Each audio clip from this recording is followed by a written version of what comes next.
আমরা হেঁটে হেঁটে প্রায় 2 কিলোমিটার এসে রিনচেংপং আমরা মনেস্ট্রি যাওয়ার আগে এবার একটু জঙ্গলে ঢুকছি। আগে দেখতে পাচ্ছেন এই লেকটায় জল থাকতো, বাট এখন পুরো সবুজ মাঠ। গুগল ম্যাপ কি বলছে দেখুন, ও বলছে এরকম কোনো রাস্তা নেই, তোরা কোথায় যাচ্ছিস জানি না। রবীন্দ্রনাথ ঠাকুর এখানেই এই ডাক বাংলোতে বসেই উনি কবিতা লিখেছিলেন যে 1830-তে এই বাংলোটা তৈরি হয়।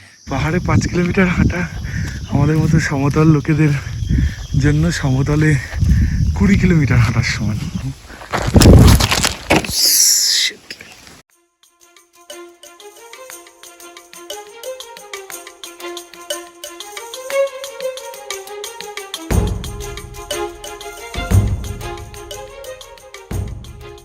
আজ 30 তারিখ, এখন বাজে সকাল 7:35।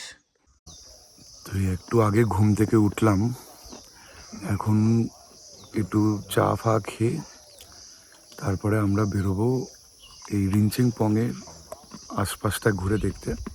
এখানে একটা সুন্দর মনেস্ট্রি রয়েছে আর রোডোডেনড্রনের গাছ টাছও রয়েছে, তো ওগুলো একটু দেখবো। আর এই রিনচেংপং বা আশেপাশের যে লেপচাদের গ্রাম আছে এরা কিভাবে থাকে, কিভাবে এখানে এরা বসবাস করে বা দোকানপত্র কি আছে, এইগুলো একটুখানি এক্সপ্লোর করব। তো এক্সাইটিং লাগছে, আজ সারা দিনটা এই সুন্দর জায়গাটা উপভোগ করব। আর আপনারা সঙ্গে থাকুন, আমি শিওর আপনাদের জায়গাটা খুব ভালো লাগবে। এবং এখানে 2 দিন ছুটি কাটানোর জন্য খুবই সুন্দর জায়গা। যদিও আমরা 3 দিন রয়েছি, কালকে আমরা সকালবেলা 8টা নাগাদ এখান থেকে বেরিয়ে জোরথাং যাব, ওখান থেকে গাড়ি ধরে শিলিগুড়ি, তারপরে বাস ধরে কলকাতা।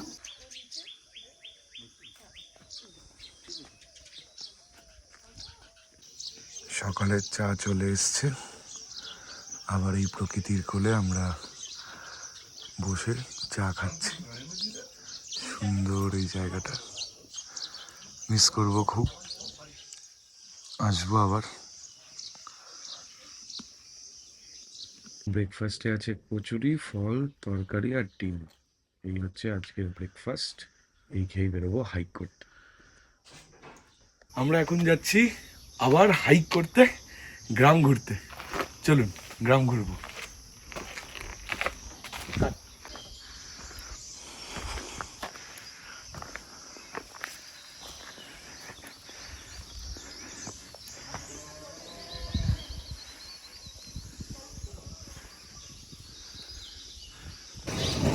আমরা হেঁটে হেঁটে প্রায় 2 কিলোমিটার এসে রিনচেংপং বাজারে পৌঁছেছি। এই হচ্ছে বাজার এলাকা।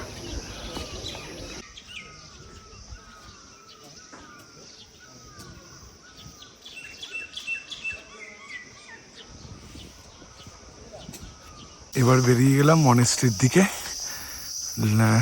রিনচেংপং মার্কেট থেকে হেঁটে হেঁটে যাচ্ছি 1 কিলোমিটার মতো।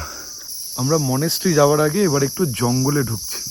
এই ফরেস্ট বাংলোর এখান থেকেই এই পয়জন লেকে যাওয়ার রাস্তা। এই এখন যাচ্ছি পয়জন লেক, এটা দেখে এখান থেকে এবারে মনেস্ট্রিতে যাব। দারুণ কিন্তু দেখুন।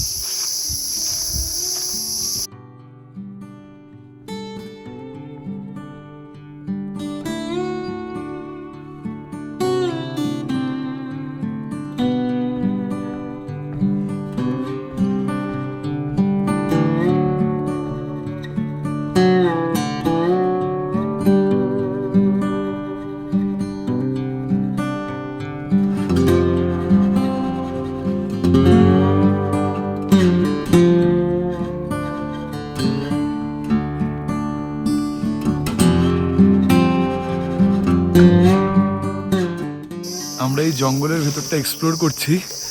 যে দুঃখের বিষয় হচ্ছে পয়জন লেকের মধ্যে এখন একদমই জল নেই। আগে দেখতে পাচ্ছেন এই লেকটায় জল থাকতো, বাট এখন পুরো সবুজ মাঠ। আর ওখানে যাই না ক্যামেরায় দেখা যাচ্ছে কিনা, গরু ঘাস খাচ্ছে।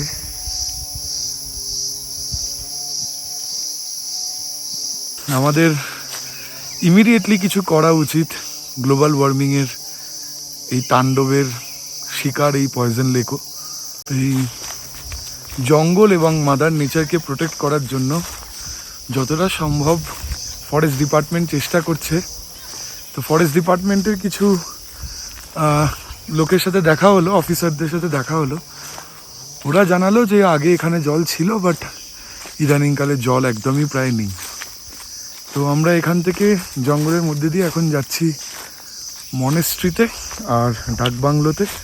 ওখানে রবীন্দ্রনাথ ঠাকুরের স্মৃতিতে একটি জায়গা তৈরি করেছে সিকিম গভর্নমেন্ট। তো আপনাদেরকে নিয়ে যাচ্ছি। আর রাস্তাটা দেখুন কীরকম। এই দেখছেন রাস্তা, এটা কিন্তু প্রচণ্ড ঢাল, মানে দেখে বোঝা যাচ্ছে না, বাট রাস্তাটা প্রচণ্ড ঢাল। ওই যে অনুপর্ণা যাচ্ছে। আর দেখুন আগে জল ছিল বলে এখানে এরকম ড্যাম্প মতো তৈরি করা হয়েছে,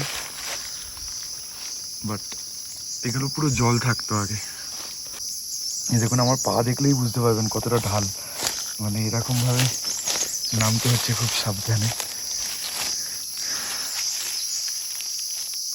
তো এইখান থেকে নামলাম, নেমে এই যে দেখুন পুরো ড্যাম মতো বানানো ছিল আগে, বাট এখন অবস্থা খুবই খারাপ। এই হচ্ছে আমাদের পয়জন লেক, আর এই হচ্ছে জঙ্গলের মধ্যে দিয়ে পুরো রাস্তাটা। চলুন এগিয়ে যাই।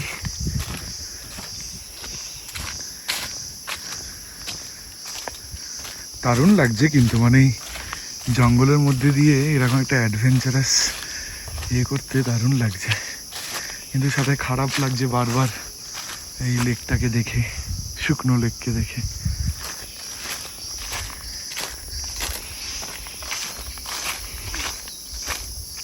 তুমি তাড়াতাড়ি করে নেমে গেলে, হ্যাঁ চট করে।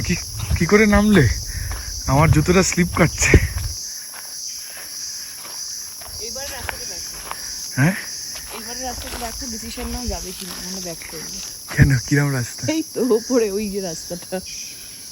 না না, ওটা রাস্তা না তো, এইটা দিয়ে যেতে হবে মনে হয়। কি বললো ওরা?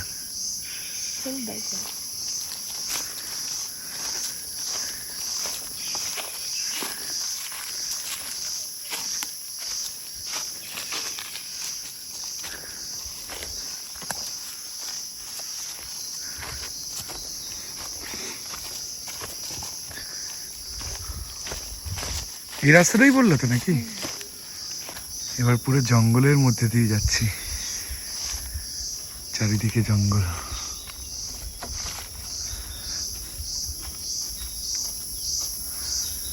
আর ওই নিচে হচ্ছে রাস্তা। জঙ্গল থেকে বেরিয়ে গেছি, আর এখন হেঁটে হেঁটে যাচ্ছি ডাক বাংলো বা ফরেস্ট বাংলোতে। ওখানেই রবীন্দ্রনাথ ঠাকুরের ওই স্মৃতি ইয়েটা করা আছে, স্মৃতি বন মতো। তো এই রাস্তাটা কিন্তু গুগল ম্যাপেও দেখায় না, তাই নয় লোককে জিজ্ঞেস করে করে হেঁটে আসতে হবে, যেরকম আমরা হাইকিং করে যাচ্ছি, বা একটা গাড়ি ভাড়া করেও আসা যায়। হোমস্টেতে বললে ওরা গাড়ির ব্যবস্থা করে দেয়। তো এই হচ্ছে রাস্তা, দেখুন এই রাস্তা গুগল ম্যাপেও দেখায় না। এই হচ্ছে, মানে গুগল ম্যাপ অনুযায়ী আমরা জঙ্গলের কোনো একটা জায়গায় রয়েছি, কোথায় ও বুঝতে পারছে না। আর এই হচ্ছে রাস্তা। গুগল ম্যাপ কি বলছে দেখুন, ও বলছে এরকম কোনো রাস্তা নেই, তোরা কোথায় যাচ্ছিস জানি না, বাট এই দেখুন রাস্তা। কেমন লাগছে? দারুণ। হাঁপানি হচ্ছে? না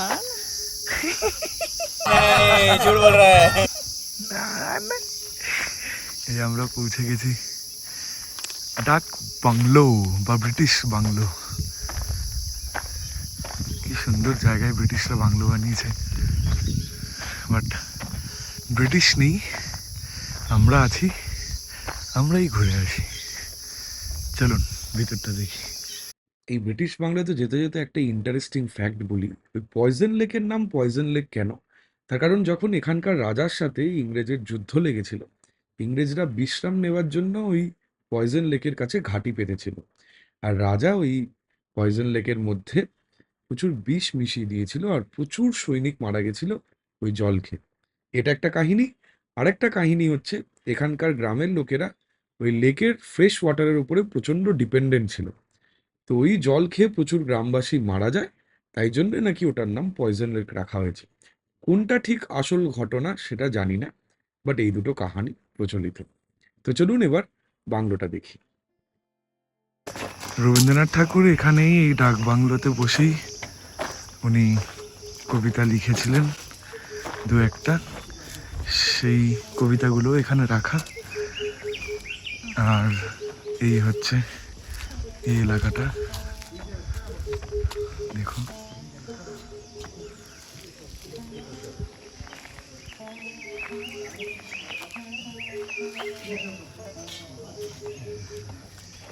চলুন ভিতরটা যাই, স্পেশাল পারমিশন নিয়ে ভেতরে যাচ্ছি, এমনিতে অ্যালাউড না।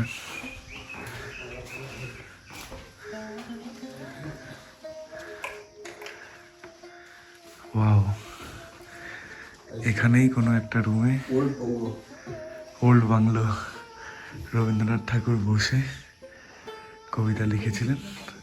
আর এই সামনে দেখুন ফায়ার প্লেস, এখানে আগুন জ্বালিয়ে শীতকালে সবাই থাকতেন, ব্রিটিশরাও। আর এই হচ্ছে বেডরুম, এখানে এখন সব কর্নেলরা থাকেন। বাথরুম করা আছে, সেই সময় এই মডার্ন ফার্নিচারসগুলো ছিল না।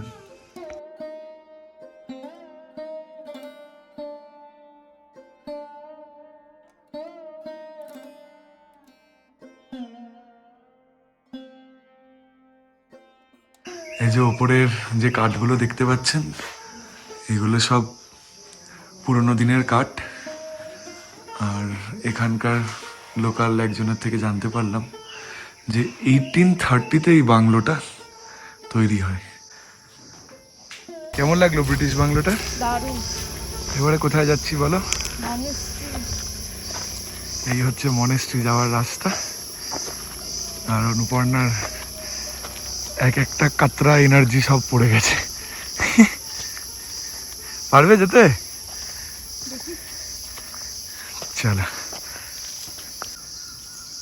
नाम क्या है? অনুপর্ণা। कहाँ जा रहे हो? মনেস্ট্রি। कैसे जाओगे? ভাগ্যে Dune Dune Dune Dune Dune Dune Dune Dune Dune. Monastery পৌঁছে গেছি, কেমন লাগছে? দেখো এই হচ্ছে আমাদের মনেস্ট্রি এন্ট্রি পয়েন্ট। প্রায় 4 কিলোমিটার 5 কিলোমিটার প্রায় হাঁটলে পাহাড়ে। কেমন লাগছে? পাহাড়ে 5 কিলোমিটার হাঁটা আমাদের মতো সমতল লোকেদের জন্য সমতলে 20 কিলোমিটার হাঁটার সমান। টাইম লাগলো সব মিলিয়ে প্রায়, মানে একটু দাঁড়িয়েওছি, 1:20 বাজে, আমরা 10:30টায় বেরিয়েছি। 3 ঘন্টা, 3 আওয়ার্স। এই হচ্ছে মনেস্ট্রি, কি সুন্দর সামনে মনেস্ট্রিটা দেখা যাচ্ছে। এটা হচ্ছে রিনচেনপং এর সবচেয়ে পুরনো মনেস্ট্রি।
এবারে ফিরছি হোটেলের দিকে, 1 কিলোমিটার মতো, আর বাকি 10 মিনিট মতো লাগবে। আর যেহেতু নামার সময় ডাউন, তাই জন্য অত চাপ নেই। এই আমরা পৌঁছে গেলাম হোটেলে। আমাদের হোটেলে যাওয়ার রাস্তাটা এরকম, পড়ে গিয়ে কেটে গেছে, প্যান্টও ছিঁড়ে গেছে, দুপুরনা জল দিচ্ছে।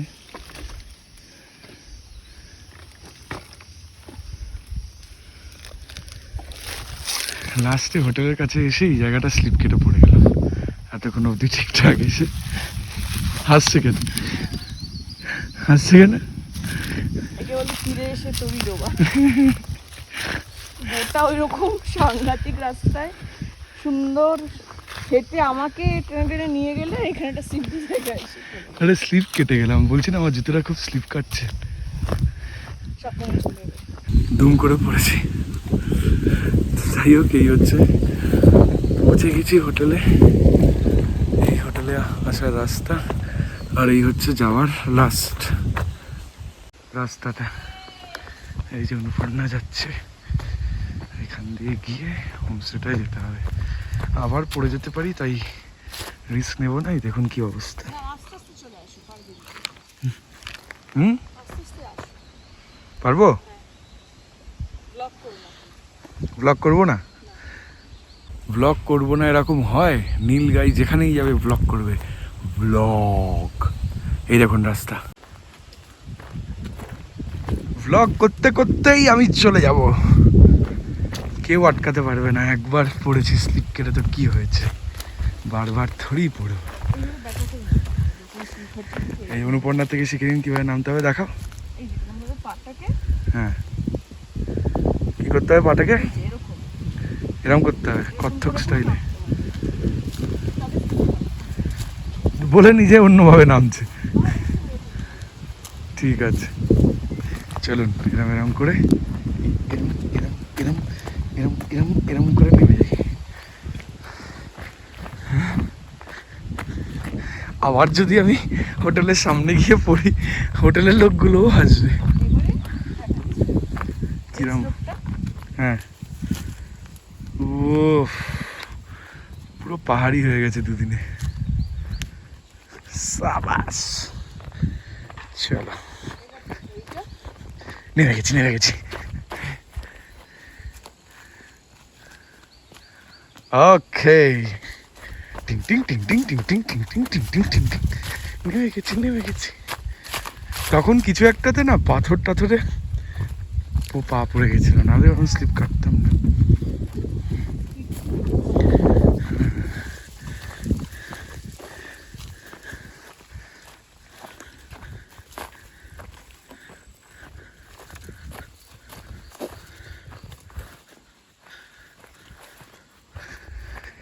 এই হচ্ছে আমাদের ময়াল হোমস্টে। টিন টিডিং পৌঁছে গেছি। চারিদিকে ক্ষেত খামার পেরিয়ে এই রাস্তা দিয়ে কোথা দিয়ে এসে পৌঁছে গেছি আমরা ময়াল হোমস্টে। গাড়ি আসেই অবধি, কোনো চিন্তা নেই। হ্যাঁ, এটা হচ্ছে শর্টকাট, মেন রাস্তা ওটা। হ্যাঁ, এটা কিভাবে নামবো দেখাও। ও, ভাবা যাচ্ছে না। তুমি কিন্তু পার্ট টাইমে পাহাড়ে নামার ট্রেনিং দিতে পারো। নামছি আমি, দেখো ঠিক নামছি কিনা।